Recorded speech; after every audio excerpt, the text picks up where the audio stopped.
بسم الله الرحمن الرحيم.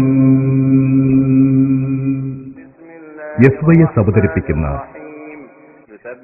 വിശുദ്ധ റംളാൻ, വിശുദ്ധ ഖുർആൻ, റംളാൻ ക്യാമ്പയിൻ. هو الذي خلقكم فمنكم كافر ومنكم مؤمن والله بما تعملون بصير. خلق السماوات والأرض بالحق وصوركم فأحسن صوركم وإليه المصير.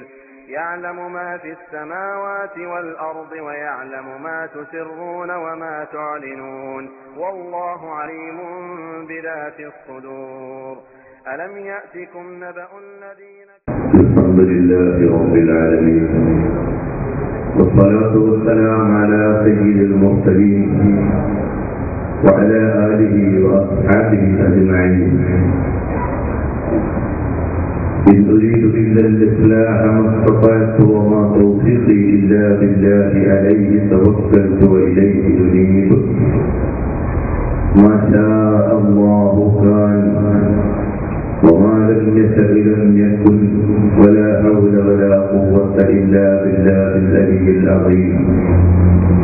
أعوذ بالله من الشيطان الرجيم. بسم الله الرحمن الرحيم. ضرب الله مثلا للذين كفروا امرأة نوح وامرأة لوط كانتا تحت عبدين من عبادنا صالحين فخانتاهما فلم يغنيا عنهما من الله شيئا وقيل ادخلا النار مع الداخلين. وضرب الله مثلا للذين آمنوا امرأة فرعون إذ قالت رب ابن لي عندك بيتا في الجنة ونجني من فرعون وعمله ونجني من القوم الظالمين. ومريم ابنة عمران التي أحصنت فرجها ونفخنا فيه من روحنا وصدقت بكلمات ربها وكتبه وكانت من الغابرين. صدق الله العظيم. وصدق وبلغ رسوله النبي الكريم. ونحن على ما قال ربنا من الشاهدين الشاكرين والحمد لله رب العالمين. സഹോദരികളെ, ചാവക്കാട് മേഖലയിലെ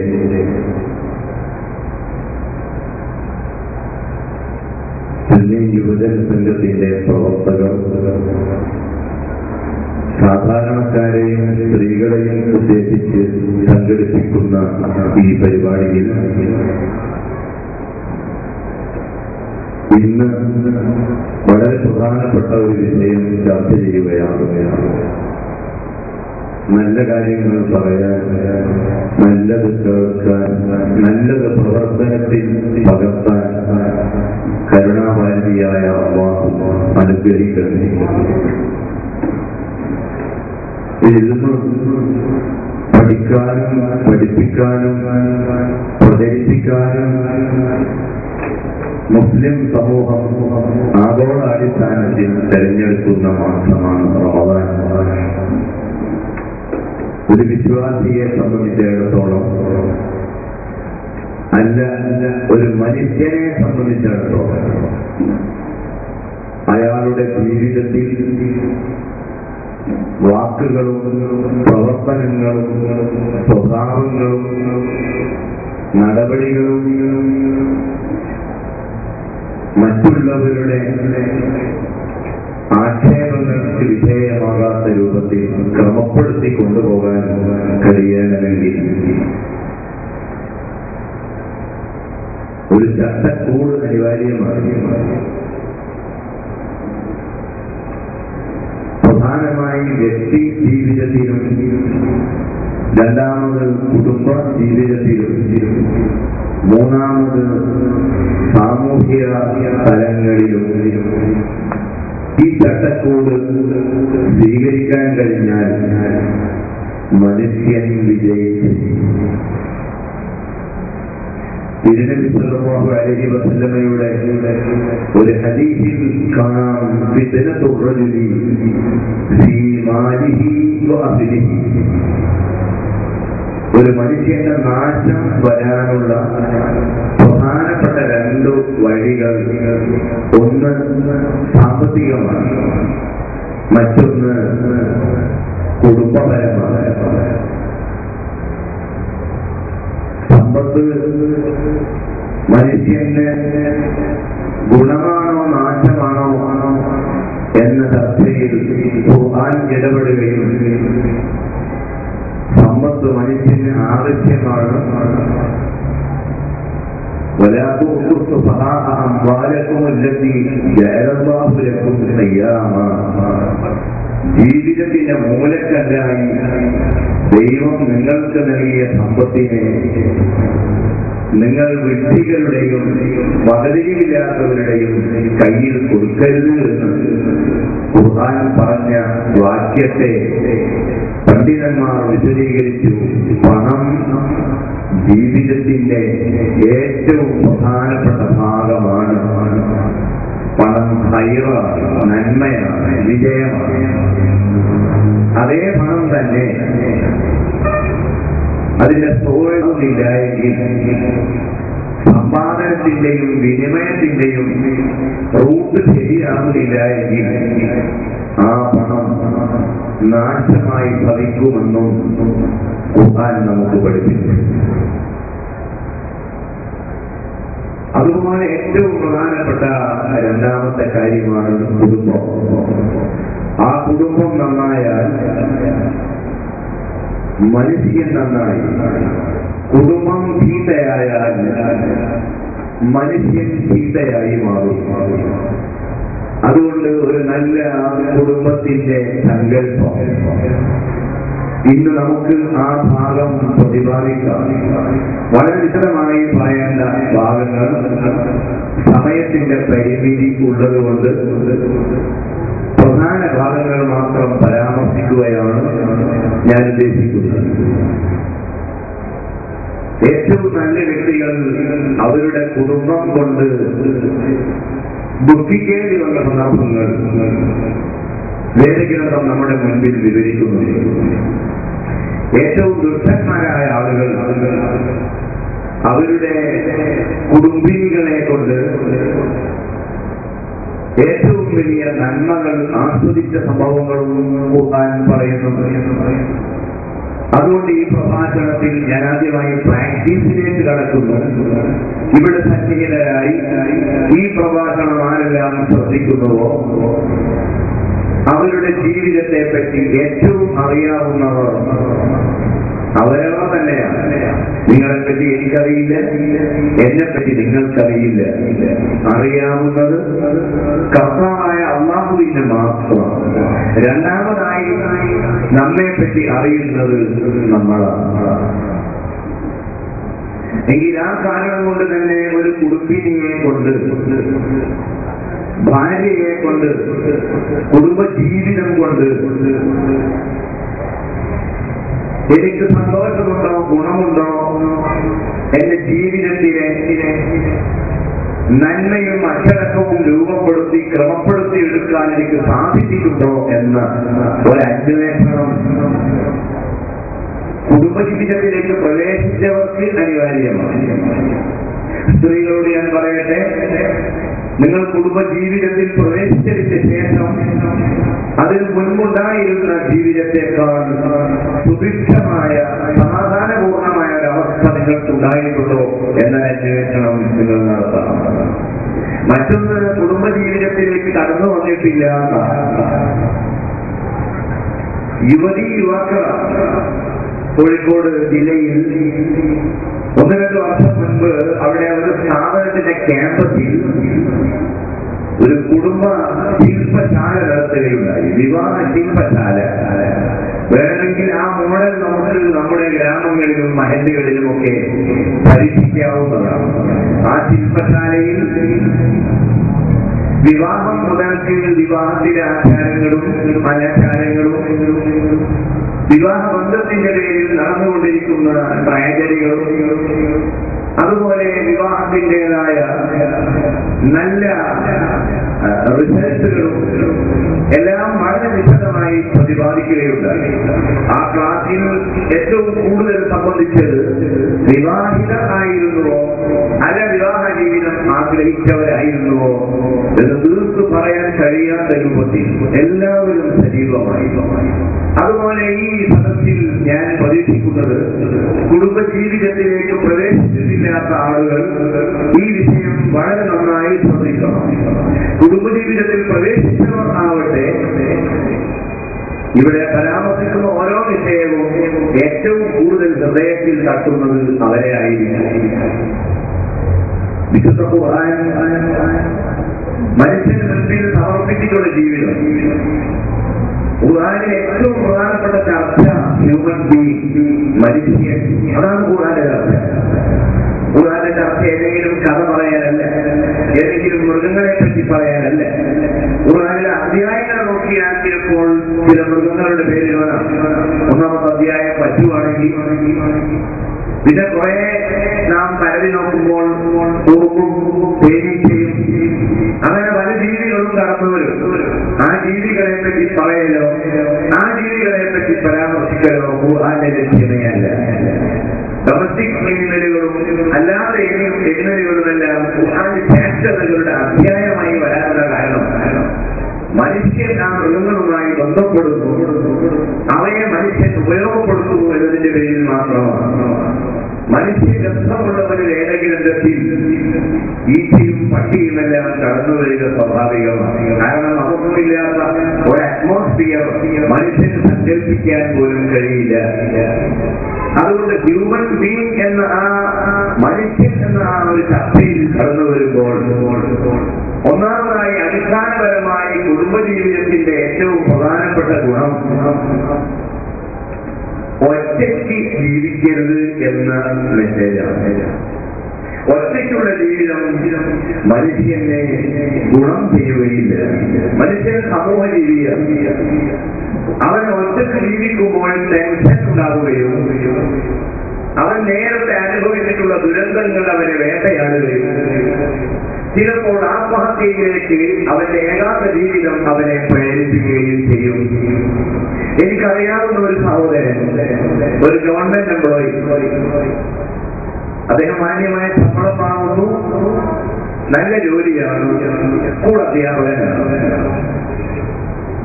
പക്ഷെ അദ്ദേഹത്തിന് ആകെയുള്ള രോഗം ഒറ്റയ്ക്ക് ഇരിക്കണം എന്ന വിചാരം. അത് അദ്ദേഹത്തിന്റെ ഒരു പ്രത്യേകമായ വലയാണ്. ഒറ്റയ്ക്ക് അതിനെ പ്രോത്സാഹിപ്പിച്ചു കൊടുക്കുന്ന ആളുകളോട് ഒറ്റയ്ക്ക് ജീവിച്ചാൽ ശല്യങ്ങളില്ല, പ്രശ്നങ്ങളില്ല, ബഹളങ്ങളില്ല എന്ന് ഏതോ പുസ്തകത്തിൽ ആരോ എഴുതിയത് വായിച്ചായിരിക്കാം അദ്ദേഹത്തിന് അങ്ങനെ പ്രചോദനമായത്. ചുരുക്കി പറയട്ടെ, അദ്ദേഹം ഏകാന്ത ജീവിതത്തെ ഇഷ്ടപ്പെട്ട്, ഏകാന്ത ജീവിതം കാട്ടിലല്ല, ഏതോ മലയുടെ മുകളിലല്ല, അയാളുടെ വീട്ടിൽ തന്നെ ഒരു ചെറിയ ചെയർ, ആ ചെയർ വരാന്തയിലിരുന്നു. ആ വരാന്തയിൽ തന്നെ ഇരുത്തണം.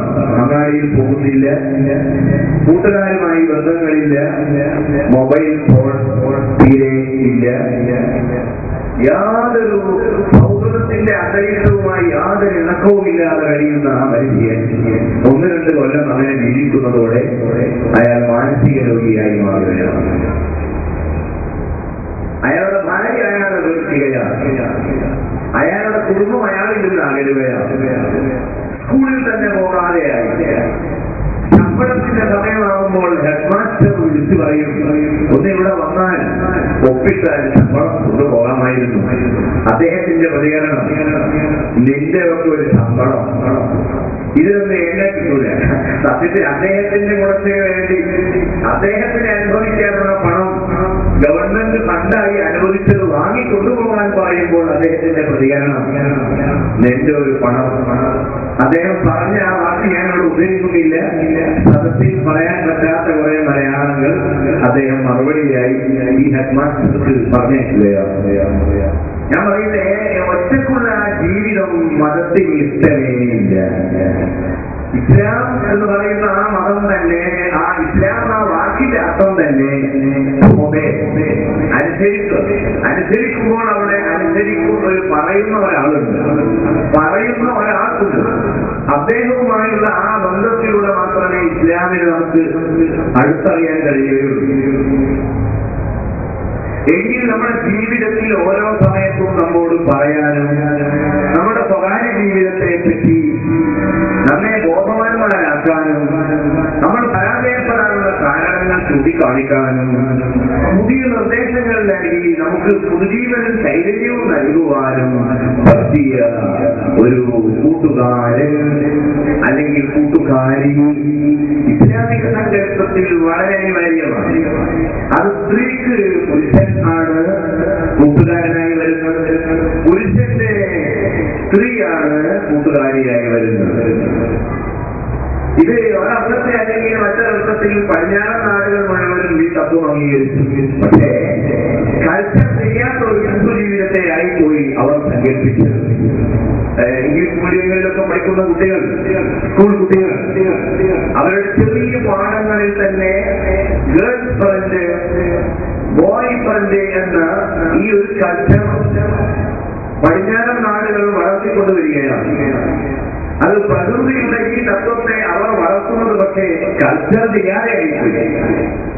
അതിന്റെ പേരിൽ എന്ത് സംഭവിക്കുന്നു എന്ന് ചോദിച്ചാൽ, റോഡിൽ കാണുന്ന ഏത് ആൺകുട്ടിയെയും കയറി പിടിക്കുന്ന,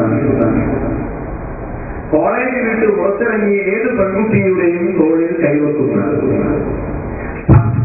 സംസ്കരിക്കപ്പെട്ടിട്ടില്ലാത്ത ഒരൈക്യപ്പെടൽ, അതാണ് പടിഞ്ഞാറൻ നാടുകളിൽ കാണുന്നതെങ്കിൽ ഇസ്ലാമും വെസ്റ്റേൺ കൾച്ചറും തമ്മിലുള്ള വ്യത്യാസം എന്താണെന്ന് ചോദിച്ചാൽ, പ്രകൃതിയിൽ കാണുന്ന ബന്ധങ്ങളെയും മനുഷ്യഗന്ധങ്ങളെയും സംസ്കാരം ചെയ്തിട്ട് അതിനെ ശുദ്ധീകരണം നടത്തിയിട്ട് മനുഷ്യന് ഭാവിയിൽ ഗുണം ചെയ്യുന്ന രൂപത്തിലുള്ള ബന്ധങ്ങളാക്കുകയാണ് ഇസ്ലാം ചെയ്യുന്നത്. പടിഞ്ഞാറൻ കൾച്ചറാവട്ടെ അത് മൃഗീയമായ ലൈനിലൂടെ കടന്നുപോകുന്നു. ഇംഗ്ലണ്ടിലും ലണ്ടനിലും അതുപോലെ പടിഞ്ഞാറൻ നാടുകളിലും തെരുവിലൂടെ കടന്നു പോകുന്ന ഒരു പെൺകുട്ടിയെ ഒരു യുവാവ് കാണുമ്പോൾ ആ യുവാവിന്റെ നാവ്, ആ യുവാവും നാവ് കൊണ്ട് സ്നേഹം പങ്കിടുകയാണ്. അവർ തമ്മിൽ യാതൊരു ബന്ധവുമില്ല. ആകെയുള്ള ഒരു ബന്ധം കണ്ടുമുട്ടുന്നു എന്ന ബന്ധം മാത്രമാണ്. അങ്ങനെ പ്രാകൃതമായ ഒരവസ്ഥയിലേക്ക് അത് നീങ്ങുകയും അതിന്റെ പേരിൽ അഡൽട്ടറി എന്ന് പറയുന്ന വ്യഭിചാരം, വേശ്യാവൃത്തി, ദുർനടപ്പുകൾ, അതേ തുടർന്നുണ്ടാകുന്ന അടിയും പിടിയും ബഹളവും കലഹങ്ങളും വക്കാണങ്ങളും സാമൂഹ്യ പ്രശ്നങ്ങളും പെരുകി വരികയാണ്. ഇതൊന്നും ഉണ്ടാകാത്ത അന്തരീക്ഷത്തെ ഇസ്ലാം ലോകത്തിന് സമ്മാനിക്കുന്നു. ഇസ്ലാം മാത്രമല്ല, ഹിന്ദുമതവും ക്രിസ്തുമതവും നമ്മുടെ രാജ്യത്ത്, ലോകത്ത് മനുഷ്യർ ദർശനങ്ങളായി മതങ്ങളായി അംഗീകരിച്ചു പോരുന്ന എല്ലാ മതങ്ങളും സങ്കല്പിക്കുന്ന ജീവിതമാണ് വിവാഹ ജീവിതം. ഏതോ ചില ആളുകൾ അതിനെതിരായി ചിന്തിക്കുന്നുവെങ്കിൽ അതിന് മതങ്ങൾ ഉത്തരവാദിയല്ല. ഹിന്ദുമതത്തിൽ കുടുംബസങ്കല്പമുണ്ട്. നമ്മുടെ എല്ലാ നാടുകളിലും നമ്മുടെ അയൽവീടുകളിലുള്ള ഹൈന്ദവ സഹോദരന്മാർ കല്യാണം കഴിച്ച് ഭാര്യയോടൊപ്പം അവർ ജീവിക്കും. ആ കല്യാണത്തിൽ ഉണ്ടാകുന്ന കുട്ടികളെ കൊണ്ട് ആ കുടുംബത്തിൽ നന്മ ഭവിക്കുന്നു. ക്രൈസ്തവ സമൂഹത്തിലും അതുണ്ട്.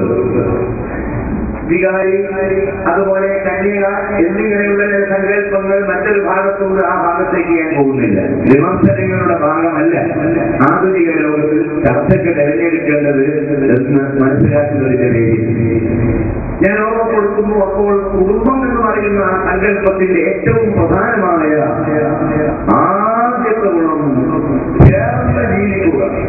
ഒറ്റയ്ക്ക് ജീവിക്കുന്നതിനെ ഒരിക്കലും തന്നെ ഖുർആൻ ഇഷ്ടപ്പെടുന്നില്ല. ഖുർആൻ നമ്മൾ ഇഷ്ടപ്പെടണം. ഖുർആൻ നമ്മൾ സ്നേഹിക്കുന്നത് എന്തുകൊണ്ടാണ്?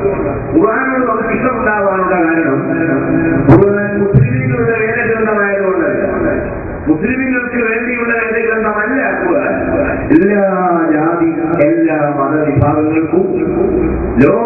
കിഴക്കും പടിഞ്ഞാറുമുള്ള തെക്കും വടക്കുമുള്ള ധ്രുവപ്രദേശങ്ങളിൽ അടക്കമുള്ള എല്ലാ കാലഘട്ടങ്ങളിലെയും ജനങ്ങൾക്ക് വേണ്ടി വന്നിട്ടുള്ളൊരു വേദഗ്രന്ഥമാണ്.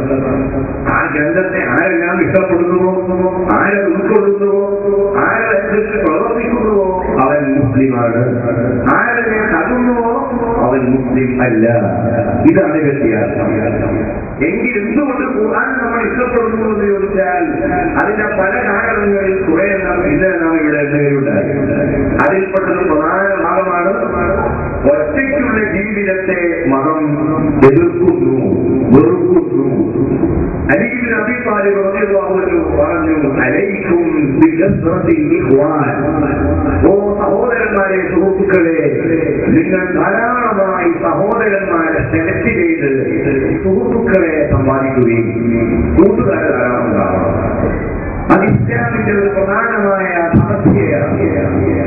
പക്ഷേ കൂട്ടുകാർക്ക് ചെന്നെത്താൻ കഴിയാത്ത, അവർക്ക് നൽകാൻ കഴിയാത്ത,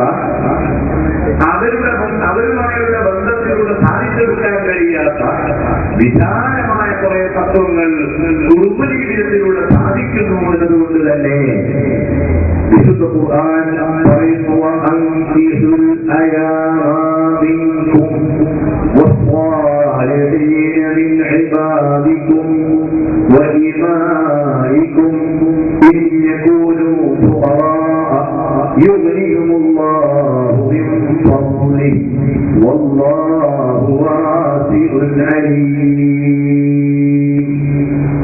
ഇസ്ലാമിക സമൂഹത്തിന്റെ യഥാർത്ഥത്തോടാണ് ഖുർആൻ പറയുന്നത്, നിങ്ങളിൽ നിന്ന് അവിവാഹിതരായ ആളുകൾക്ക് നിങ്ങൾ വിവാഹം ചെയ്തു കൊടുക്കണം. നിങ്ങളുടെ ആൺകുട്ടികൾക്ക് നല്ല ഇണകളെ നിങ്ങൾ തെരഞ്ഞെടുത്തു കൊടുക്കണം. നിങ്ങളുടെ പെൺകുട്ടികൾക്ക് നല്ല ഇണകളെ നിങ്ങൾ സെലക്ട് ചെയ്തു കൊടുക്കണം. അവർ സ്വന്തമായി ഇണകളെ കണ്ടെത്തരുത്. പ്രേമവിവാഹം, പ്രണയവിവാഹം എന്ന് പറയുന്ന ആ മാർഗം മനുഷ്യന് ദുരന്തത്തിലേക്കാണ് നയിക്കുക. കാരണം കാണുന്ന ഒന്നാമത്തെ വ്യക്തിക്ക് ഒരു പെൺകുട്ടിക്ക് ഭംഗിയുണ്ട്, അവരുടെ പെരുമാറ്റം നന്മ എന്ന ആ തോന്നലിന്റെ പേരിൽ ഒരു ചെറുപ്പക്കാരൻ ഒരു പെൺകുട്ടിയെ തിരഞ്ഞെടുക്കുന്നു. പക്ഷേ അവരുടെ കുടുംബ പശ്ചാത്തലം അവനറിയില്ല. ലിപ്സ്റ്റിക് ഉപയോഗപ്പെടുത്തി ചുവപ്പിച്ച ചുണ്ടും സുറുമേറിയ കണ്ണും അലങ്കാരങ്ങൾ കൊണ്ട് പൊതിഞ്ഞ ശരീരവും വർണ്ണപ്പകിട്ടാർന്ന വസ്ത്രങ്ങളെല്ലാം കാണുമ്പോൾ ആ പെൺകുട്ടിയെ വിവാഹിക്കപ്പെടുകയാണ്. അതിന്റെ പിന്നിലുള്ള ചരിത്രം പോലെ അറിയില്ല. ഒരു അവരുടെ ഒരു പോക്കറ്റടിക്കാരനായ മകളാണ്, അല്ലെങ്കിൽ ഒരു റൗഡിയുടെ മകളാണ്, അല്ലെങ്കിൽ ഏതോ നാട്ടിൽ നിന്ന് ബ്രസ്റ്റ് കൽപ്പിച്ച് പുറത്തു പോകേണ്ടി വന്ന ഒരു വ്യക്തിയുടെ മകളാണ്. ആ മകളെ കേവലം ഭംഗിയുടെ പേരിൽ മാത്രം പ്രേമിച്ച് സ്നേഹിച്ച് അവളുമായി കുടുംബജീവിതം നയിക്കാൻ ആരംഭിക്കുന്ന ഈ സഹോദരൻ അയാൾക്ക് ഒരാഴ്ച പോലും സന്തോഷിക്കാൻ കഴിയില്ല. കാരണം വിവാഹം കൊണ്ട് ഉദ്ദേശിക്കുന്ന സാമൂഹിക തലങ്ങളിലേക്കുള്ള കൂട്ടുജീവിതത്തിൻ്റെതായ വളർച്ച ഈ ഒരു പെൺകുട്ടിയിലൂടെ കഴിയില്ല.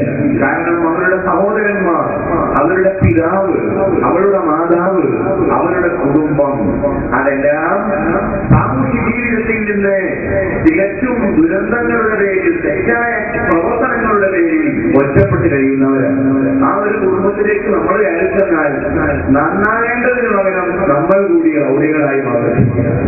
അതുകൊണ്ട് തന്നെ പ്രണയവിവാഹങ്ങളൊക്കെ അതിന്റെ പരമാവധി അതിന്റെ ആയുസ് ഒരു വർഷമാണ്. രണ്ടാമത്തെ വർഷത്തിൽ അതിന്റെ സമാപനം നടന്നുകൊള്ളു. അതോടുകൂടി അവനും അവളും മാർഗത്തില്ലാതെയാവുകയും പിന്നീട് അവർ രണ്ടുപേരും ഏതെങ്കിലും മരത്തിന്റെ കൊമ്പിൽ അല്ലെങ്കിൽ ട്രെയിൻ പാളത്തിൽ ജീവിതം അവസാനിപ്പിക്കുകയും ചെയ്യും. ഇത് വരാതിരിക്കാൻ വേണ്ടി വേദഗ്രന്ഥം തന്നെ ഉണർത്തി പേരൻസിനോട് പറയുന്നു, രക്ഷാകർത്താക്കളോട് പറയുന്നു, നിങ്ങൾ വിവാഹം ചെയ്തു കൊടുക്കണം, നിങ്ങളാണ് ഇതിന് മുൻകൈ എടുക്കേണ്ടത്. അവർ പറഞ്ഞു വരട്ടെ, അവർ കണ്ടു വരട്ടെ, എന്നിട്ട് നമുക്ക് ആവാം എന്നതല്ല. നിങ്ങൾ മുൻകൈ എടുക്കണം, നിങ്ങൾ നേതൃത്വം നൽകണം. നിങ്ങൾ ഏതാണ്ട് കണ്ടെത്തിയതിന് ശേഷം അവനോടും അവളോടും പറയുക, നിങ്ങൾ തമ്മിൽ ഒരു കാണൽ ആ കാണലിൽ നിങ്ങൾക്ക് സന്തോഷം തോന്നുന്നില്ലെങ്കിൽ ബാക്കിയെല്ലാം ഓക്കെയാണ്. സാമ്പത്തികമായ കാര്യങ്ങൾ, കുടുംബപരമായ കാര്യങ്ങൾ, അച്ചടക്കപരമായ കാര്യങ്ങൾ, അതെല്ലാം ഈ രക്ഷാകർത്താവ് നോക്കുന്നു. ഭംഗിയുള്ള കാര്യം മാത്രം അവനും അവളും അവനിൽ കണ്ണാടിയിൽ നോക്കി സ്വന്തം മുഖം എങ്ങനെയാണെന്ന് മനസ്സിലാക്കുക, പിന്നീട് അവരുടെ മുഖത്ത് നോക്കുക. അങ്ങനെയാണ് ഭംഗി കമ്പയർ ചെയ്യുന്നത്. അല്ലാതെ സൂപ്പർലേറ്റീവിലുള്ള ഒരു പെൺകുട്ടിയെയും തെരഞ്ഞു നടത്തുക, ആ ക്യാമ്പസിലും ഈ ക്യാമ്പസിലും അവിടെയും ഇവിടെയും എല്ലാം പോയി കറങ്ങി, എന്നിട്ട് അവന്റെ ഈ സുഹൃത്തിനോട് പറയുന്നത് ഒന്നും ശരിയില്ല, എല്ലാം വളരെ മോശമാണ്, ഒക്കെ അഗ്രീം ഷുഗറാണ്. അപ്പൊ അവനോട് ആരും ചോദിച്ചു, അല്ല നീ വളരെ എങ്ങനെയാണ് എന്റെ സ്ഥിതി? അങ്ങനെയാണ് കണ്ണാടിയിൽ അവനെ കാണുന്നത്. അവൻ കണ്ടപ്പോൾ അവൻ മനസ്സിലായി എന്നേക്കാൾ ഭംഗിയൊക്കെ അവൾക്കുണ്ട്, മതിയല്ലോ. ഈ ഒരു തീരുമാനം നമ്മൾ എടുക്കുന്നില്ലായെങ്കിൽ സമൂഹത്തിലെ ധാരാളം പെൺകുട്ടികൾ ഭർത്താക്കന്മാർ ലഭിക്കാതെ വിശ്രമിക്കേണ്ടി വരും. സമൂഹത്തിലെ ഏറ്റവും വലിയ ദുരന്തങ്ങൾ അതുകൊണ്ട് സംഭവിക്കും. അതുകൊണ്ടാണ് ഖുർആൻ പറയുന്നു, കൂട്ടുജീവിതമാണ് കുടുംബത്തിന്റെ ലക്ഷ്യം, വിവാഹത്തിന്റെ പർപ്പസ് ഏറ്റവും നല്ല കൂട്ടുജീവിതമാണ്. ഒറ്റക്കൊരിക്കലും പാടില്ല. അഹ്മദ് ബിൻ ഹംബൽ പറഞ്ഞു, ജീവിതത്തിൽ ഒരു ദിവസം പോലും കൂട്ടില്ലാതെ ജീവിക്കാൻ എനിക്ക് ഇഷ്ടമേയില്ല. അപ്പോ നാളെ ഞാൻ മരിക്കുകയാണ്, നാളെ ഇനി 24 മണിക്കൂറേ എനിക്ക് മരണത്തിനുള്ളൂ. ആ ഒരു സന്ദർഭത്തിൽ എന്റെ ഭാര്യ മരിച്ചു പോയാൽ ഞാനൊരു കൂട്ടിന്റെ ഒരു ഭാര്യയെ തെരഞ്ഞെടുക്കും. പക്ഷെ ആർക്കും അറിയില്ല എപ്പോഴാണ് മരണമെന്ന് അറിയില്ല. ഈ പങ്കിന്റെ അർത്ഥം കൂട്ടുജീവിതത്തിലുള്ള മനുഷ്യനെ അവന്റെ ജീവിതം തിരിച്ചു ലഭിക്കുകയാണ്, അവന് ചൈതന്യം ലഭിക്കുകയാണ്, അവന് സന്തോഷം ലഭിക്കുകയാണ്, അവന് ആനന്ദം ലഭിക്കുകയാണ്. ആ ഒരു അത് പക്ഷേ അത് നമ്മൾ പേരൻസിന് അതിനുള്ള വഴി ഒരുക്കി കൊടുക്കുന്നില്ല എങ്കിൽ കുട്ടികൾ സ്വയം തിരഞ്ഞെടുക്കാൻ ശ്രമിക്കും. അതാണ് ഇത് നടന്നുകൊണ്ടിരിക്കുന്നത്. അതിന് അവൻ തെറ്റാൻ തയ്യാറാവുന്ന പശ്ചാത്തലങ്ങളിൽ അന്വേഷണങ്ങൾ നടത്തി നല്ലൊരു കൂട്ടുജീവിതം നമ്മുടെ കുട്ടികൾക്കുണ്ടാക്കാൻ നാം സഹായിക്കുക. ഇത് നമ്മൾക്ക് കല്യാണം കഴിഞ്ഞ ആളുകൾ അവർ ആലോചിക്കണം, വിവാഹ ജീവിതം കൊണ്ട് ഇസ്ലാം എന്താണോ സങ്കല്പിക്കുന്നത് അത് യാഥാർത്ഥ്യമാക്കാൻ നമുക്ക് കഴിഞ്ഞിട്ടുണ്ടോ? ഓർത്ത് നോക്കൂ, കുടുംബജീവിതത്തിന്റെ രണ്ടാമത്തെ തത്വം സ്വകാര്യതയുടെ സൂക്ഷിപ്പാണ്. ഒന്നാമത്തത് ഒറ്റയ്ക്ക് ജീവിക്കുക എന്ന ഏറ്റവും വെറിയായ ബോറായ ആ ഒരു പശ്ചാത്തലത്തിൽ നിന്ന് ഒന്ന് ഫസ്റ്റായ അവസ്ഥയിലേക്ക് വരലാണ് വിവാഹത്തിന്റെ ഒന്നാമത്തെ ലക്ഷ്യം. രണ്ടാമത്തെ ലക്ഷ്യം സ്വകാര്യത. ജീവിതത്തിൽ കുറെ സ്വകാര്യതകൾ ഉണ്ടാകും, സീക്രറ്റുകൾ. എന്റെ ജീവിതത്തിൽ കുറെ സീക്രറ്റുകൾ ഉണ്ട്, നിങ്ങളുടെ എല്ലാവരുടെയും ജീവിതങ്ങൾക്ക് സീക്രറ്റുകൾ ഉണ്ട്. അവ സീക്രറ്റുകൾ സൂക്ഷിക്കാൻ പറ്റിയ ഒരു ആൾ, ഒരു സീക്രട്ടറി, ഒരു സെക്രട്ടറി എല്ലാവർക്കും വേണം. ആരാണ് സെക്രട്ടറി? ഒരു വലിയ ഓഫീസിൽ ജോലി ചെയ്യുന്ന ഒരു ഉദ്യോഗസ്ഥൻ, കലക്ടർ പോലെയുള്ള IAS പാസ്സായ ആൾ, അല്ലെങ്കിൽ അതിനപ്പുറം അവരെ കൂടി നിയന്ത്രിക്കുന്ന മന്ത്രി. ആ മന്ത്രിക്കൊക്കെ കുറെ സെക്രട്ടറിമാരുണ്ടാവും. പേഴ്സണൽ സെക്രട്ടറി ഉണ്ട്, ഓഫീസ് സെക്രട്ടറി ഉണ്ട്, പ്രൈവറ്റ് സെക്രട്ടറി ഉണ്ട്, ഹോം സെക്രട്ടറി ഉണ്ട്. ഇതിന് സാങ്കേതികമായി പല സെക്രട്ടറിമാരും ഉണ്ടാവാം. ആ സെക്രട്ടറിമാരെല്ലാം ഉള്ളപ്പോഴും അവരാരും എത്തി നോക്കാത്ത, അവർക്ക് ആർക്കും കടന്നു ചെല്ലാൻ പറ്റാത്ത ഏറ്റവും പ്രധാനപ്പെട്ട സ്വകാര്യതകൾ സൂക്ഷിക്കുന്ന ഒരു സെക്രട്ടറിക്കും കലക്ടർക്കും മന്ത്രിക്കും ഒക്കെ ഉണ്ടാവണം. അതെന്താണ് പേര് പറയുക? അതിനാണ് ഭാര്യ എന്ന സെക്രട്ടറി. അതാണ് സെക്രട്ടറിയാണ് ഭാര്യ. നമ്മളെല്ലാവരുടെയും ഭാര്യമാർ നമ്മുടെ സെക്രട്ടറിമാരാണ്. ജീവിതം എന്ന് പറഞ്ഞാൽ അതൊരു വലിയൊരു കമ്പ്യൂട്ടറാണെന്ന് നമ്മൾ മനസ്സിലാക്കണം. നമ്മുടെ ഈ തലമണ്ടയിൽ ഒരു സോഫ്റ്റ്വെയർ, ആ സോഫ്റ്റ്വെയർ ദൈവം നൽകിയിട്ടുള്ളതാണ്, അള്ളാഹു നൽകിയ സോഫ്റ്റ്വെയറാണ്. ആ സോഫ്റ്റ്വെയറുകളിൽ കുറെ ഡാറ്റകൾ എൻട്രി ചെയ്ത് വെച്ചാൽ മാത്രമേ ജീവിതത്തിന്റെ A മുതൽ Z വരെയുള്ള കാര്യങ്ങൾ ഭംഗിയാക്കാൻ കഴിയും. ഇപ്പൊ ഉള്ളത് എന്താണെന്ന് ചോദിച്ചാൽ സോഫ്റ്റ്വെയർ അല്ലാതെ അറിയുന്നു, പക്ഷെ അതൊന്നും വർക്ക് ചെയ്യുന്നില്ല. അതിങ്ങനെ വൈറസ് കയറിയിട്ട് ആകെ ചീത്തയായി കളിക്കുകയാണ്. കാക്കയുടെയും പട്ടിയുടെയും സോഫ്റ്റ്വെയർ അല്ല മനുഷ്യൻ്റേത്. കാക്കയുടെ സോഫ്റ്റ്വെയർ ഏതാണ്?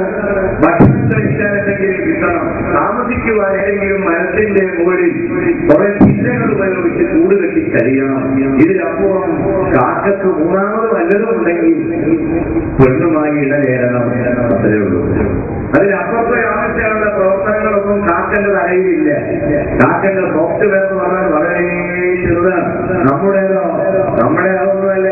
കപ്പലിൽ യാത്ര ചെയ്യാൻ, വിമാനത്തിൽ കയറാൻ, കച്ചവടം തുടങ്ങി നടത്തി മുന്നോട്ട് കൊണ്ടുപോകാൻ, അതുപോലെ അങ്ങാടിയിൽ ഏതെങ്കിലും ഒരു പ്രശ്നത്തിൽ അകപ്പെട്ടാൽ പരിഹാരം ഉണ്ടാക്കാൻ, ആരെങ്കിലും അടിക്കാൻ പറഞ്ഞാല് ഒന്നാം ഘട്ടം പ്രതിരോധിക്കുക, കഴിയുന്നില്ലെങ്കിൽ ഓടുക, കുറെ അപ്പുറം പോയിട്ട് നല്ല ഒറ്റയും ഇവരെന്തെങ്കിലും ചീത്ത പറയാ, ഇതൊക്കെയാണ് സോഫ്റ്റ്വെയറിന്റെ സാധ്യതകളാണ്. ഇത് ഉപയോഗപ്പെടുത്തുന്നത് ഗ്രാമത്തിലിങ്ങനെ കഴിയുന്നു, നേരം മുരുകുന്നു, പച്ചയാകുന്നു, ഉറങ്ങുന്നു, ആകപ്പാട് ആ ആരും തന്നെ വർക്ക് ചെയ്യുന്നു. ബാക്കിയുള്ളവരേക്കൊന്നും പോയിട്ടില്ല.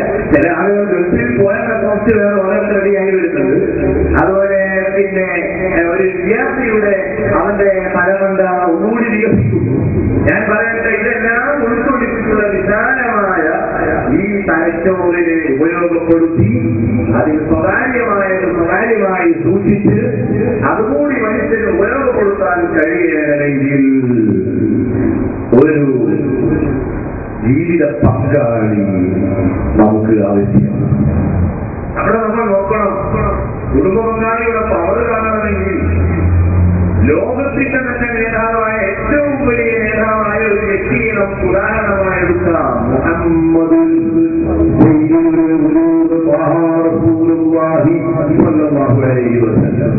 لقد كان لكم في رسول الله أسوة حسنة لمن كان يرجو الله واليوم الآخر. നിങ്ങൾക്ക് അല്ലാഹുവിന്റെ പ്രവാചകനിൽ ഉത്തമമായ മാതൃകയുണ്ട്. ആ പ്രവാചകന്റെ ജീവിതത്തിലെ സെക്രട്ടറിയായി, ഭാര്യയായി കടന്നു വന്ന ആയിഷ റളിയല്ലാഹു അൻഹയുടെ ആ മാതൃകകളൊന്നും മറിച്ചു നോക്കൂ. ആയിഷയെ പോലെ നമ്മുടെ ഭാര്യമാർ നമ്മുടെ കുടുംബത്തിലെ റോൾ ഭംഗിയായി അവർ പുലർത്തുന്നുണ്ടോ എന്ന് നാം അന്വേഷിക്കണം. ആ അന്വേഷണത്തിൽ അതേ എന്നാണ് മറുപടി പറയാൻ കഴിയുന്നതെങ്കിൽ സുബ്ഹാനല്ലാഹ്, നമ്മൾ കുടുംബം കൊണ്ട് ഭാഗ്യമുള്ളവരാണ്. അല്ല വല്ല പാളിച്ചയും വേണ്ടത്ര അവൻ ഉയരുന്നില്ല, അവൻ ശ്രദ്ധിക്കുന്നില്ല എന്നാണ് മറുപടിയെങ്കിൽ പറയട്ടെ, ഈ പ്രഭാഷണത്തിൽ നിന്ന് പാഠം ഉൾക്കൊണ്ട്, ഖുർആനിൽ നിന്ന് പാഠം ഉൾക്കൊണ്ട് സ്വന്തം ഭാര്യയിലൂടെ ആനന്ദവും നിത്യാനന്ദവും പരമാനന്ദവും നേടിയെടുക്കാനുള്ള മാർഗങ്ങളെ പറ്റി നാം ഗൗരവമായി ആലോചിക്കണം. മുഹമ്മദ് നബി സല്ലല്ലാഹു അലൈഹി വസല്ലമയുടെ ഭാര്യ ആയിഷ റളിയല്ലാഹു അൻഹ ഉദ്ധരിക്കുന്ന ഹദീസിൽ കാണാം, ഒരു ദിവസം തിരുനബിയോടൊപ്പം ഞാൻ നടക്കുകയല്ല, ഓടി. ഭാര്യയും ഭർത്താവും ഓടുകയാണ്. രാവിലെ ഭാര്യയും ഭർത്താവും ഓടുകയാണ്. വിനോദങ്ങളുടെ ഭാഗമായുള്ള ഓട്ടം ഇസ്ലാമിലെ വിനോദങ്ങളെ അനുവദിക്കുന്നു. ഇസ്ലാമിനെ ചില വിനോദങ്ങളെ അനുവദിക്കുന്നു. അന്യ ആണും പെണ്ണും ഇടകലർന്നുകൊണ്ടുള്ള വിനോദങ്ങളെ ഇസ്ലാം അനുകൂലിക്കുന്നില്ല. അതുപോലെ തന്നെ പരസ്യമായ സ്റ്റേജുകളിൽ അന്യ ആണും പെണ്ണും കൂടിക്കലർന്ന് അവിടെ നൃത്തമാടുന്നതും മറ്റുള്ളവരെ തെറ്റായ വിഷയങ്ങളിലേക്ക് പ്രേരിപ്പിക്കുന്നതുമായ വൃത്തികെട്ട പ്രവർത്തനങ്ങളോ പരിപാടികളോ മതം അനുവദിക്കുന്നില്ല. എന്നാൽ ഭാര്യയും ഭർത്താവും ഒന്നിച്ച് ഭക്ഷണം കഴിക്കുന്നത് ഇസ്ലാം അനുവദിച്ചു എന്ന് മാത്രമല്ല, അത് സുന്നത്ത് കൂടിയാണ്. ഇമാം സുയൂത്തി റഹ്മത്തുള്ളാഹി അലൈഹി പറയുന്നു, മനുഷ്യനിലേക്ക് വിജയം ലഭിക്കുകയാണെങ്കിൽ, അല്ലാഹുവിന്റെ പൊരുത്തം നിനക്ക് കരസ്ഥമാക്കാൻ കഴിയുകയാണെങ്കിൽ നീ 5 സ്വഭാവങ്ങൾ മുറുകെ പിടിക്കണം. ആ 5 സ്വഭാവങ്ങൾ ഞാനിവിടെ എണ്ണുന്നില്ല. ആ വിഷയത്തിലേക്ക് നാളെ ആത്മശുദ്ധി എന്ന വിഷയത്തിന്റെ ചർച്ചയിൽ കടന്നു വരാം. അതിലൊന്ന് ഒന്നിച്ച് ഭക്ഷണം കഴിക്കുക എന്നത് കുട്ടികളുടെ സ്വഭാവമാണ്. ആ സ്വഭാവം ദമ്പതികൾ അംഗീകരിച്ച് നടപ്പിലാക്കേണ്ടതാണ്. ഭാര്യയും ഭർത്താവും ഒന്നിച്ച് ഭക്ഷണം കഴിക്കണം. ഭർത്താവ് ഭക്ഷണം കഴിച്ചതിന് ശേഷമുള്ള ശിഷ്ടങ്ങൾ ഭാര്യയ്ക്ക് വെച്ച് അവിടെ ബാക്കിയാക്കിയേക്കുക. എനിക്ക് ഇതൊന്നോ നമ്മുടെ ഗവേഷണം കഴിഞ്ഞതാണ്. നമ്മുടെ ഗവേഷണം കഴിഞ്ഞതിന്റെ ബാക്കിയുള്ള രണ്ടാം ഗവേഷണത്തിൽ വിട്ടുകൊടുക്കുക എന്നത് വലിയ മഹത്വമുള്ള കാര്യമൊന്നുമല്ല. അവളും നമ്മളും ഒന്നിച്ച് കഴിക്കുകയാണ്. ആ ഒന്നിച്ച് കഴിക്കുമ്പോൾ നല്ലൊരു മാംസത്തിന്റെ ഒരു കഷണം കിട്ടുകയാണ്. ആ മാംസത്തിന്റെ എല്ലിന്റെ ആ ഭാഗം കിട്ടിയപ്പോൾ പ്രവാചകൻ എഴുന്നേരിയാകുന്ന ഭർത്താവ് വായിലിട്ട് കഴിക്കുകയാണ്. കഴിച്ചിട്ട് പൊട്ടാതെ വന്നപ്പോൾ ആ മാംസ കഷണം, എല്ലിന്റെ കഷണം പാത്രത്തിൽ അവിടെ വെക്കുകയാണ്. അതേ കഷണം ആയിഷാബിയാവ് എല്ലാവർക്കും വായിലിട്ട് കഴിക്കുകയാണ്. ആയിഷാബിക്ക് വായിലിട്ട് കഴിച്ചിട്ട് പൊട്ടാതെ വരുമ്പോൾ അവിടെ തന്നെ വെക്കുകയാണ്. അത് തിരുവനന്തപുരം എടുത്ത് വായിലിട്ട് കഴിച്ച് പൊട്ടിക്കാൻ ശ്രമിക്കുകയാണ്. കുപ്പിയുടെ കാർ കഴിക്കാൻ ഭാര്യയും ഭർത്താവും സഹകരിക്കുന്നത് പോലെ കഴിക്കുന്ന ഭക്ഷണം ഭർത്താവ് കഴിച്ചത് ഭാര്യ എടുത്ത് കഴിക്കുന്നു. ഭാര്യ കഴിച്ചിട്ട് പൊട്ടാതെ വന്നപ്പോൾ ഭർത്താവ് എടുത്ത് കഴിച്ച് പൊട്ടിക്കാൻ ശ്രമിക്കുന്നു. ഈ ഒരു സ്വഭാവത്തിലേക്ക് ആണും പെണ്ണും എത്തുക എന്ന് പറഞ്ഞാൽ കൂട്ടുജീവിതത്തിന്റെ ഏറ്റവും രസകരമായ ആനന്ദകരമായ ഭാഗമാണ്. അധികം ആളുകളും ആധുനിക സമൂഹത്തിൽ കുടുംബജീവിതം എന്ന് പറഞ്ഞാൽ ലൈംഗികം എന്ന ഒരു അർത്ഥം മനസ്സിലാക്കുന്നവരുണ്ട്. കുടുംബജീവിതത്തിന് 7 ലക്ഷ്യങ്ങൾ പറയുമ്പോൾ അതിൽ ഒന്ന് മാത്രമാണ് ഇണചേരൽ. ലൈംഗികമായ സന്തോഷത്തിന് വേണ്ടി, സംതൃപ്തിക്ക് വേണ്ടി അവൻ അവളെ സമീപിക്കുന്നു, അവൾ അവനെ സമീപിക്കുന്നു. അത് മൃഗങ്ങളിലുമുണ്ട്. ഒരു മൃഗത്തിന് ലൈംഗികമായ ആഗ്രഹം വരുമ്പോൾ അതിനെ ഇണയെ തെരഞ്ഞു നടക്കുകയാണ്. പെണ്ണിണയെ തെരഞ്ഞെടുത്ത് നടക്കുകയാണ്. മെയില് ഭീമനെ തെരയുകയാണ്. അത് മൃഗങ്ങളിലുമുണ്ട്. പക്ഷെ മൃഗങ്ങളിൽ ബാക്കിയുള്ള ഈ ഭാഗങ്ങളൊന്നുമില്ല. മൃഗങ്ങളെ മനുഷ്യരെയും വേർതിരിക്കുന്നിടത്താണല്ലോ യഥാർത്ഥത്തിൽ നമുക്ക് വിജയിക്കാനുള്ളത്. അപ്പോൾ ആയിഷയും എലിയും തമ്മിലുള്ള ആ ജീവിതം നാം എടുത്തു നോക്കിയാൽ, വായിച്ചു നോക്കിയാൽ കുടുംബജീവിതത്തിന്റെ ഏറ്റവും നല്ല ഭാഗങ്ങൾ നമുക്ക് കണ്ടെത്താൻ കഴിയും. സ്വകാര്യങ്ങൾ ഞാൻ പറയട്ടെ, ആരോടും പറയരുത്. ആരോടും പറയാൻ പറ്റാത്ത കുറെ രഹസ്യങ്ങൾ ഓരോ വ്യക്തിയുടെയും ജീവിതത്തിൽ ഉണ്ട് എന്നത് യാഥാർത്ഥ്യമാണ്. പക്ഷെ ആരോടും പറയാൻ പറ്റാത്തതും എവിടെയെങ്കിലും പറഞ്ഞാലേ മനഃശാസ്ത്രജ്ഞന്മാർ പറയുന്നു സമാധാനമാവുകയുള്ളൂ. എവിടെയെങ്കിലും പോയിട്ട് ഈ സ്വകാര്യം പറഞ്ഞാൽ മാത്രമേ മനസ്സിന് രക്ഷയുള്ളൂ. അതുകൊണ്ടാണ് നമ്മളൊക്കെ പെട്ടുപോകുന്നത്. നമ്മുടെ ചില കാര്യങ്ങൾ സ്വകാര്യമായി സൂക്ഷിക്കണമെന്ന് നമ്മളോട് ആരോ പറഞ്ഞ് ഏൽപ്പിച്ചത്. ആ പറഞ്ഞതോടുകൂടി തന്നെ അത് സ്വകാര്യമല്ലാതെയായി മാറി. ഒരാൾ നമ്മോട് പറയാറ് സ്വകാര്യമുണ്ട്, ആരോടും പറയുമെങ്കിൽ ഞാൻ പറയാം. നമ്മളും വളരെ ആവേശത്തിൽ അത് കേൾക്കാൻ കാരണം സ്വകാര്യങ്ങളെന്ന് പറയുമ്പോൾ മറ്റാർക്കും കൊടുക്കാത്തത് എനിക്ക് തരികയല്ലേ. അതുകൊണ്ട് വളരെ സന്തോഷത്തോടെ അത് വാങ്ങി വെച്ചിട്ട് നമ്മൾക്ക് കിട്ടിയ ഉടനെ നമ്മളും ഈ ഇൻഫർമേഷൻ എന്ന് പറയുന്ന ഈ ഒരു പുതിയ ഈ മനുഷ്യന്റെ സഹജമായ സ്വഭാവത്തിന്റെ ആ പ്രത്യേകത ഉൾക്കൊണ്ട് ഇങ്ങനെ നടക്കുക. നടന്ന് ഒരാളെ കിട്ടി. അസ്സലാമലൈക്കും വലൈക്കും അസ്സലാം, എന്തൊക്കെ വിശേഷങ്ങൾ ഇല്ലേ? റായത്താണ് മറ്റേ വിവരങ്ങൾ അറിഞ്ഞില്ലേ? എന്ത് അതറിഞ്ഞില്ലേ? ഞാൻ അറിയണ്ട. എന്താണ് അങ്ങനെ? അല്ല, അതൊരു സ്വകാര്യമാണ്. അത് ആരോടും പറയല്ല. അങ്ങനത്തെ വിഷയമാണ്. ഇങ്ങനെ ഇയാൾക്ക് നമ്മളെ കൈമാറുക. ഈ സ്വകാര്യം ഇങ്ങനെ പൊതുകാര്യം മാറിപ്പോവുക. ഈ ഒരവസ്ഥ മനുഷ്യന് സഹജമായുള്ളതാണ്. അതുകൊണ്ടാണ് സെക്രട്ടേറിയറ്റിലും പാർലമെന്റിലും ഒക്കെ നടക്കുന്ന കാര്യങ്ങൾ പോലും പത്രങ്ങളിൽ വരാൻ പറ്റാത്തത് MP-യിലൂടെ MLA-യിലൂടെ സാമൂഹ്യ നേതാക്കളിലൂടെ പുറം ലോകത്ത് എത്തുന്നതും തീരുമാനങ്ങളെല്ലാം ഉളവാകുന്നു. ഇത് സംഭവിക്കാതിരിക്കാൻ ഞാൻ ഏർപ്പാട് ചെയ്തത് രണ്ടാണ്. ഒന്ന്, ഏത് സ്വകാര്യവും വിളിച്ചു പറയാനുള്ള ഒരു കേന്ദ്രമായി ദൈവം ഏത് സ്വകാര്യം അവിടെ പറയാം. അത് പറയുന്നതോടുകൂടി തന്നെ പ്രശ്നമായി. അതിന് തെരഞ്ഞെടുക്കേണ്ട സമയം ഏതാണ്? പാതിര സമയം. ആരുമില്ല, ഭാര്യ കാണുന്നില്ല, മക്കൾ നോക്കുന്നില്ല, ലോകത്ത് ആരും അറിയുന്നില്ല, എന്റെ അയൽക്കാരൻ പോലും കാണുന്നില്ല. അവിടെ വെച്ച്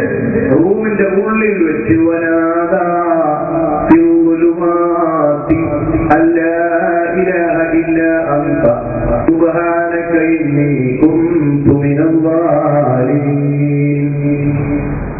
നാട് വിട്ടു പോവുകയാണോ വേണ്ടത്, അല്ല നാട്ടിൽ തന്നെ തുടരുകയാണോ വേണ്ടത്? അല്ലാഹുവിന്റെ അറിയിപ്പ്, പോകുന്നതിനേക്കാൾ നല്ലത് നിൽക്കലാണ്. അല്ലാഹുവോട് അറിയിച്ചു. പക്ഷേ യൂനുസ് എന്ന പ്രവാചകൻ പോകുന്നതിനേക്കാൾ നിൽക്കുന്നതിനെ തെരഞ്ഞെടുക്കേണ്ടതിന് പകരം നിൽക്കുന്നതിനേക്കാൾ പോകലിനെ തെരഞ്ഞെടുത്തു നാട് വിട്ടു. ആ കാരണം കൊണ്ട് വലിയ പരീക്ഷണങ്ങൾ അദ്ദേഹം അനുഭവിക്കേണ്ടി വന്നു. അങ്ങനെ ഒരു തിമിംഗലം വിഴുങ്ങുന്നു. ഞാൻ ചരിത്രം വിവരിക്കുന്നില്ല. പ്രവാചകന്മാരുടെ വഴികളിൽപ്പെട്ടൊരു വഴിയാണ്. ആ യൂനുസിനെ തിമിംഗലം വിഴുങ്ങുന്നു. ആ തിമിംഗലത്തിന്റെ വയറ്റിനുള്ളിൽ വെച്ച് അദ്ദേഹം പ്രാർത്ഥിക്കുന്നു. ആ ഇരുട്ടറകൾക്കുള്ളിൽ വെച്ച് യൂനുസ് പ്രാർത്ഥിക്കുന്നു, അല്ലാ ഇലാഹ ഇല്ലാ അൻത, അല്ലാഹുവേ നീ അല്ലാതെ ഇലാഹില്ല, നീയാണ് ഇലാഹ്. സുബ്ഹാനക ഇന്നി കുന്തു മിനൽ ളാലിമീൻ. ഞാനൊരു ചെറിയ അന്യായം ചെയ്തു പോയിട്ടുണ്ട്. അപ്പോൾ ചെയ്തു പോയ പാപങ്ങൾ, മുറിപ്പാടുകൾ, പരാതികൾ ഒരാളോട് തുറന്നു പറഞ്ഞ് മനസ്സ് പ്രശ്നാക്കുന്ന പ്രാർത്ഥന ഇസ്ലാമിൽ ഉണ്ട്. രണ്ടാമത്തേത്, ആ അല്ലാഹുവിനോട് പറയാൻ പറഞ്ഞിട്ടും അല്ലെങ്കിൽ പറഞ്ഞിട്ടും നിങ്ങൾക്ക് സമാധാനം ലഭിക്കാത്ത, നിങ്ങൾ നിത്യജീവിതത്തിൽ തന്നെ പെട്ടെന്ന് പരിഹരിക്കേണ്ട കാര്യങ്ങൾ വരുമ്പോൾ നിങ്ങളുടെ ഭാര്യയോട് പറയേണ്ട സന്ദർഭങ്ങൾ വരുന്നു. ഖദീജ റളിയല്ലാഹു അൻഹയുടെ അടുക്കൽ മുഹമ്മദ് നബി സ്വകാര്യം പറയുന്നു. ഇമാം ബുഖാരി പറഞ്ഞു, എല്ലാ സ്വകാര്യവും പറയരുത്, അത് വേറെ വിഷയമാണ്. ഭർത്താവിന്റെ എല്ലാ സ്വകാര്യവും ഭാര്യയോട് പറയരുത്. സാമ്പത്തികമായ ശേഷിയില്ലാത്ത ആളോട് പറയരുത്. ബാങ്കിൽ ഇപ്പൊ എന്താ ഉള്ളത്, ആ എല്ലാ സ്വകാര്യവും ഭാര്യയോട് പറയരുത്. പറഞ്ഞാൽ ആ ബാങ്കിൽ ആ കേസ് ഭരിച്ച് തീരുന്നത് വരെയുള്ള ആവശ്യങ്ങളുടെ പട്ടിക വിറ്റ് അവൾ പ്രസിദ്ധീകരിക്കും. ഉണ്ടല്ലോ, എന്നാ പിന്നെ പറയാൻ ആ സാധനം ഈ സാധനം, ആ കാറും ഈ കാറും ഒക്കെ അങ്ങോട്ട് വാങ്ങിയല്ലേ പറഞ്ഞാങ്ങനെ. ബാങ്കിലൊന്നും ഇല്ലാന്ന് പറഞ്ഞാലോ അത് ചെയ്തു. ഇത്ര ദുർബലരാണ് നിങ്ങൾ. എനിക്ക് കിട്ടിയ ഒരു ഭർത്താവ്, അത് വേറെ മാറ്റിയ പ്രശ്നമായി പറഞ്ഞു. അപ്പൊ സ്വകാര്യങ്ങൾ പറയാൻ പറ്റാത്ത കാര്യങ്ങളുണ്ടെന്ന് മാത്രം പറയുന്നു. എന്നാൽ നിത്യജീവിതത്തിലെ ഏതാണ്ട് എല്ലാ പ്രശ്നങ്ങളും അവരോട് പറയാം. മുഹമ്മദ് നബി സല്ലല്ലാഹു അലൈഹി വസല്ലമക്ക് വഹി വരുന്നു. അല്ലാഹുവിൽ നിന്ന് ഇൻസ്പിറേഷനായി വഹി ലഭിക്കുന്നു. വന്നദിനി ഇദാ ഹവാ മാ വല്ല സാഹിബുക്കും വമാ ഹവാ വമാ യസ്തിഖു അനിൽ ഹവാ ഇൻ ഹുവ ഇല്ലാ വഹ്യു യൂഹാ. അല്ലാഹുവിൽ നിന്ന് നബിക്ക് വഹി ലഭിക്കുന്നു. ആ വഹി എന്ന ഉത്തരവാദിത്തം ഏറ്റെടുക്കാൻ പ്രവാചകന്റെ മനസ്സിൽ ഭാരം തോന്നിയപ്പോൾ ആ ഭാരങ്ങൾ ഇറക്കി വെച്ച് ഏറ്റവും കൂടുതൽ നമുക്ക് ധൈര്യം പകർന്നു കൊടുത്തതാരാണ്? ഭാര്യയാണ്. അപ്പൊ സ്വകാര്യ ജീവിതത്തിലെ ദുഃഖങ്ങൾ, പ്രയാസങ്ങൾ, ഭാരങ്ങൾ അത് പരിഹരിക്കുവാനുള്ള കേന്ദ്രമാണ് കുടുംബജീവിതത്തിലെ ഇട. അത് ഭാര്യയ്ക്ക് വന്നാൽ ഭർത്താവ്, ഭർത്താവിന് വന്നാൽ ഭാര്യ. അത്തരം ഇണകളായി അല്ലാഹു നമ്മുടെ ഇണകളെ കബൂൽ ചെയ്യട്ടെ. ഏതായാലും ഒഴിവാക്കാനൊന്നും കഴിയില്ല. അതൊക്കെ മുമ്പായിരുന്നു. കെട്ടിയ ഭാര്യയെ ഉസ്താദ് പറഞ്ഞ രൂപത്തിലൊക്കെ നല്ല സങ്കല്പം ഉണ്ടാകണമെങ്കിൽ ഇപ്പൊ അല്ലതിനല്ലേ ഒന്ന് ഗെറ്റ് ഔട്ട് ആക്കിയിട്ട് വേറെ ഏതെങ്കിലും ഒക്കെ ഒന്ന് ഓർഡർ ഒക്കെ ഒന്ന് പുറത്തിറങ്ങിയാൽ ആരെങ്കിലും കൃഷി ചെയ്യാൻ സാധ്യതയുണ്ട്. ഒന്ന് ചെയ്തൊക്കെ ചെയ്ത് ഒന്ന് റായത്തായി പുറത്തിങ്ങനെ ഇറങ്ങി തെല്ലാതെ പോയി കണ്ടാല് തെല്ലാതെ റെഡിയാക്കിയിട്ട് ഏതെങ്കിലും കൃഷിച്ചു തരും. എന്റെ റബ്ബേ, ആ കിട്ടാൻ പോകുന്ന നെരിയേക്കാൾ നല്ലത് നമ്മളെ കഴിയുന്ന പുതിയ പറയുന്നത്. അതുകൊണ്ട് ഈ നിലവിലുള്ള ഭാര്യയെ എങ്ങനെ നമുക്ക് ഉപയോഗപ്പെടുത്താമെന്ന ചിന്തയല്ലാതെ മാറ്റിവെക്കാൻ പറ്റുകയില്ല. നാളെ നിനക്ക് ഈ പെണ്ണ് സ്വർഗത്തിൽ ഭാര്യയാണ്. നീ ഇപ്പോൾ കല്യാണം കഴിച്ച് സന്തോഷിക്കുന്നവന്റെ ഭാര്യ, നാളെ എന്റെ സ്വർഗത്തിലും അവൾ എന്റെ ഭാര്യയാണ്. ആ ഭാര്യയായി വരേണ്ട പെണ്ണിനെ നീ സന്തോഷത്തോടുകൂടി അവളുമായി ബന്ധപ്പെടുക. ഇണവേരൽ മാത്രമാണ് കുടുംബജീവിതത്തിന്റെ ലക്ഷ്യമെന്ന് തെറ്റിദ്ധരിച്ചു പോയെങ്കിൽ ആ തെറ്റിദ്ധാരണ മാറ്റുക. അവളുടെ സ്വഭാവങ്ങൾ മുഴുവനും നന്നാക്കി എടുക്കുക. നല്ല സ്വഭാവമുള്ളവനോടൊപ്പം ചേർന്നാൽ നല്ല സ്വഭാവം ലഭിക്കും. ഇതെല്ലാം പരീക്ഷിച്ച് വിജയിച്ച കാര്യങ്ങളാണ് സഹോദരിമാരെ. ഇതൊക്കെ പരീക്ഷിച്ച് വിജയിച്ച കാര്യങ്ങളാണ്. നിങ്ങളെ ഭർത്താക്കന്മാർ നിങ്ങളുടെ കുടുംബജീവിതം കൊണ്ട് ആ ഭർത്താക്കന്മാരിൽ നിന്ന് നിങ്ങൾക്ക് വളർച്ചയും സന്തോഷവും ലഭിക്കുന്നില്ല എന്നാണ് ആക്ഷേപമെങ്കിൽ, മദ്യപാനിയാണ് എന്റെ ഭർത്താവ് എന്ന് നിങ്ങൾക്ക് പരാതിയുണ്ടെങ്കിൽ, കുടുങ്ങിയതാണ് ഉസ്താദേ. അവരെ തറവാട് അവരെ സാമ്പത്തിക ശേഷിയൊക്കെ കേട്ടപ്പോ എന്റെ ബാപ്പത്ത് കുടുങ്ങിയതാണ്, യാതൊരു രക്ഷയില്ല, നിങ്ങൾ ദുആ ചെയ്യണം. എന്തിനുമാണ് അയാൾക്ക് മരിച്ചു കിട്ടാൻ? അയ്യോ, അത് പറ്റില്ല, ഒരിക്കലും പറ്റില്ല. തന്നെ അവൾ മരിച്ചു കിട്ടാൻ വേണ്ടി, അയാൾ മരിച്ചു കിട്ടാൻ വേണ്ടി നിനക്ക് പ്രാർത്ഥിക്കാൻ അവകാശമില്ല. ഏത് ദുഷ്ടനായ മനുഷ്യനെയും നന്നാക്കാൻ കഴിവുള്ള ഒരു വേദഗ്രന്ഥം, ഒരു ഖുർആൻ നമ്മുടെ കയ്യിലുണ്ട്. ഏത് മനുഷ്യനെയും സംസ്കരിക്കാൻ പവറുള്ള ഒരു നബി നമ്മുടെ കൂടെയുണ്ട്. ഏത് ചീത്തയായ വ്യക്തിയും നന്നാക്കുന്ന ഒരു വലിയ അത്ഭുതങ്ങൾക്ക് നമ്മുടെ കയ്യിലുണ്ട്. അതേതാണ്? സുബ്ഹാനല്ലാഹ്, ഇസ്ലാം മതമാണ്. നബിനെ നന്നാക്കിയതിലപ്പുറമാണോ മറ്റുള്ളതിനെ നന്നാക്കൽ? കടന്നു വരുന്നു കേൾക്കുമ്പോൾ ജനങ്ങൾക്ക് പേടിയാണ്. പോകുന്നു എന്ന് പറയുമ്പോൾ ജനങ്ങൾക്ക് പേടിയാണ്. കാരണം അദ്ദേഹത്തിന്റെ കയ്യിൽ വാളുണ്ട്, അദ്ദേഹം കള്ള് കുടിക്കുന്നുണ്ട്. എല്ലാ വൃത്തികളും ചെയ്യുന്ന ഉള്ളവരെ സംസ്കരിച്ചെടുത്ത മതമാണ്. അല്ലാഹുവിന്റെ പരിശുദ്ധ ഖുർആൻ പെണ്ണെ എല്ലാ ദിവസവും നീ ഓതിക്കോ. ആ ഖുർആൻ രാത്രി എഴുന്നേറ്റ് നീ പാരായണം ചെയ്താൽ, വിശേഷിച്ച് ആലി ഇമ്രാൻ സൂറത്തിലെ 190 മുതൽ 200 വരെയുള്ള ഭാഗങ്ങൾ നീ എല്ലാ ദിവസവും രാത്രിയിൽ ഓതിക്കോ. എന്റെ ഭർത്താവ് രാത്രി 12 മണിക്കാണ് കടന്നു വരുന്നത്. ഒറ്റ കിടത്തമാണ്. ഉബൈന്റെ വാങ്ങി നിൽക്കുന്ന സമയത്ത് അവൻ എഴുന്നേൽക്കാറില്ല. നീ നിസ്കരിക്കുന്നതിനോട് അവന് ഇഷ്ടവും ഇല്ല. അത്രയും മോശമായ ഭർത്താവിൽ നിന്നും നിനക്കെങ്ങനെ നല്ല കുടുംബജീവിതം ലഭിക്കും? ഞാൻ പറഞ്ഞു തരട്ടെ. പാതിര സമയത്ത് എഴുന്നേറ്റ് സൂറത്ത് ആലി ഇമ്രാനിലെ 190 ആയത്ത് മുതൽ 200 ആയത്ത് വരെ ഓതിക്കോ.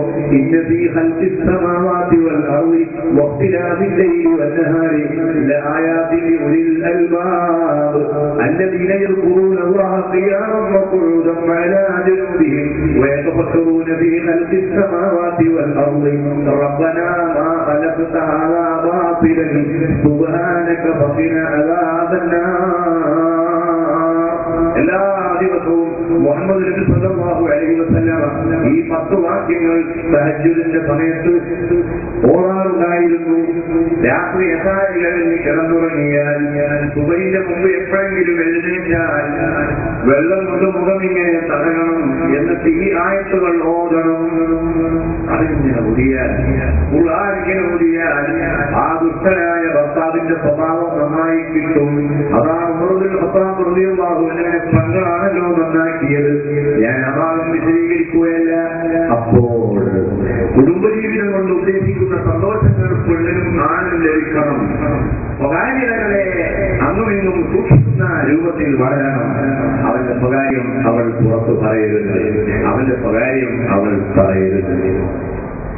ചിലപ്പോ വാപ്പ ചോദിക്കും, എന്താണ് ഹാലെന്താണ്? പുതിയാപ്പളിന്റെ ഹാൽ, പുതിയ കപ്പിൾ എന്നതാണ് പുതിയാപ്പിള എന്ന് രൂപപ്പെട്ടതെന്ന് മനസ്സിലാക്കുന്നു. കപ്പിൾ മലയാളവും ഇംഗ്ലീഷും കൂടി ചേർന്നൊരു പുതിയ ശബ്ദം ഉണ്ടായതാവാനാണ് സാധ്യത. എന്റെ ഗവേഷണമാണ്, നിങ്ങൾക്ക് ഗവേഷണം നടത്താവുന്നതാണ്. എങ്ങനെയുണ്ട് പുതിയാപ്പിള? അവളെ മറുപടി അവൾ മാപ്പയോട് പറയാ, യാതൊരു ലെവലുമില്ല. ഈ പറഞ്ഞുകൊണ്ട് എന്ത് കാര്യമാണ്? അതിന് പകരം സ്വന്തം ഭർത്താവിനെ പറ്റി ബാപ്പ അന്വേഷിച്ചാൽ ആ ബാപ്പയോട് പറയുക,